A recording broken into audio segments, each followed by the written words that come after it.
Hello दोस्तों, welcome to my channel. आज की इस वीडियो में यहाँ पर हमारी बात होगी अरिथमेटिक प्रोग्रेशन का। देखो टॉपिक क्या है, how to find nth term. nth term कैसे फाइंड करते हैं वो इस वीडियो में यहाँ पर हम लोग बहुत सिंपल से देखेंगे। अब देख ले क्या होता है अरिथमेटिक प्रोग्रेशन।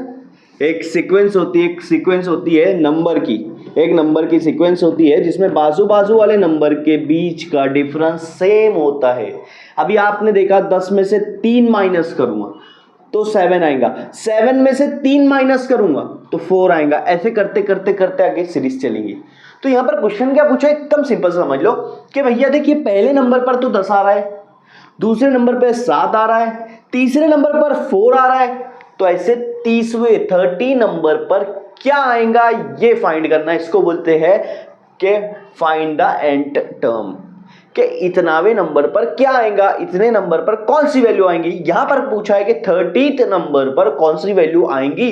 फर्स्ट नंबर पर 10 है, सेकंड नंबर पर 7 है, थर्ड नंबर पर 4 है, तो 30th नंबर पर कौन सी वैल्यू आएंगी ये पूछा है। अरिथमेटिक प्रोग्रेशन है, उसमें जो पहला नंबर है उसको आप A1 बोलेंगे, मतलब ये पहले नंबर पर कौन सा टर्म आ रहा है, ठीक है। और ये जो दूसरा नंबर उसको आप A2 बोलोगे, तीसरे नंबर को A3 बोलोगे। तो ये जो 13 नंबर है 30वें टर्म्स पे आ रहे, तो ये क्या आएगा ये हमको निकालना है, ठीक है। ये हमको निकालना है, मतलब 30वें टर्म्स पे कौन सा नंबर आ रहा है उसको हम लोग बोलेंगे A30। क्या बोलेंगे? A30 हमारा क्या आ रहा है वो निकालना है, क्योंकि 30वें टर्म पे आ रहा है ना। पहले टर्म पे ये नंबर है, दूसरे पे ये है, तीसरे पे ये है, तो 30 पे क्या आएगा वो निकालना है। अब इसके लिए तेरे पास एक ही फॉर्मूला है, बस एक ही फॉर्मूला याद रखना है, an is equal to a plus n minus 1d। बस इतना सा फॉर्मूला है तेरे पास। ये फॉर्मूले में वैल्यू पुट कर सॉल्व कर ले, कौन सी बड़ी बात है, एकदम सिंपल सा है। तू क्या करेगा, देखो सिंपल सी बात बोल रहा, an मतलब तेरा ये वाला A30 आ जाएगा, ठीक है। a यहाँ पे A1 कर दे, चल ठीक है। पहला नंबर n बोले तो ये जितना वो टर्म निकाल रहा है उसको n बोलेंगे। 30 आपका क्या है, n है, ठीक है।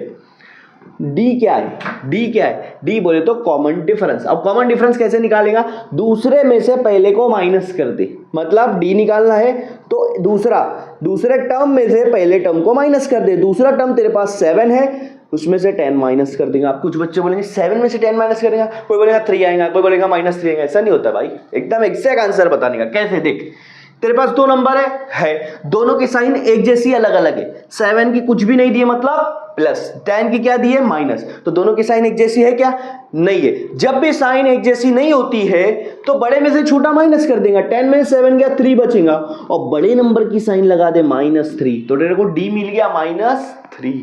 अब तेरे को an का फॉर्मूले में सिर्फ वैल्यू पुट करना है। देख an के फॉर्मूले में, an तेरा ये फॉर्मूला एक बार और लिख देता हूं मैं, इसमें सिर्फ वैल्यू पुट करना है। A1 है, A1 की वैल्यू क्या है, पहला नंबर 10, इसको कभी कभी A भी बोला जाता है, इसको A भी बोला जाता है, कोई प्रॉब्लम नहीं है। n क्या है तेरे पास, कितना टर्म निकाल रहा है तू, 30 टर्म निकाल रहा है ना, 30वें नंबर पर क्या वैल्यू आएंगी, तो वो तेरा n हो गया। d क्या है तेरे पास, अभी निकाला तूने -3, इसको ब्रैकेट में लिख ले मेरे भाई।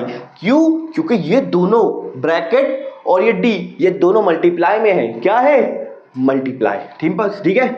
अब तेरे पास 10 आ गया, 30 में से 1 गया 29 आ जाएगा, फिर मल्टीप्लाई के साइन लगा। कुछ बच्चे यहाँ क्या करते, 29 में से 3 माइनस कर देते, ऐसा नहीं है, मल्टीप्लाई है और ये 3 की साइन माइनस है, 3 की साइन माइनस है। बता मुझे 29 में से 29 को 3 से मल्टीप्लाई करेगा तो क्या हो जाएगा, 29 3 सा 33 सा 90 होता है, 3 माइनस कर दे उसमें से, मतलब मल्टीप्लीकेशन बता रहा हूँ।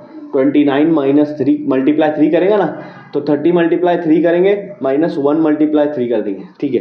तो कुछ जैसे भी मल्टीप्लीकेशन आ रहा हो वैसे कर। मेरा आंसर आ रहा है 87। 29 को 3 से मल्टीप्लाई करेगा तो 87 आ जाएगा। अब क्या करना है, तूने दो चीज को मल्टीप्लाई करके आंसर निकाल दिया।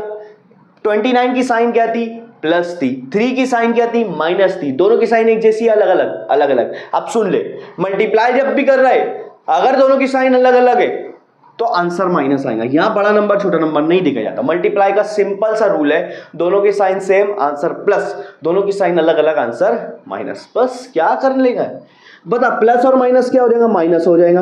10 - 87, फिर से देख 10 प्लस में 87 माइनस में, एक प्लस एक माइनस है, अलग अलग साइन है, ठीक है। तो बड़े में से छोटा माइनस कर देना, 87 में से 10 गया 77, और बड़े नंबर की साइन लगा दे माइनस, तो तेरा A30 आ गया। मतलब 30वें नंबर पर क्या वैल्यू है, -77 है। ऐसे निकालते हैं एंड टर्म। कितना सिंपल है, बहुत सिंपल है।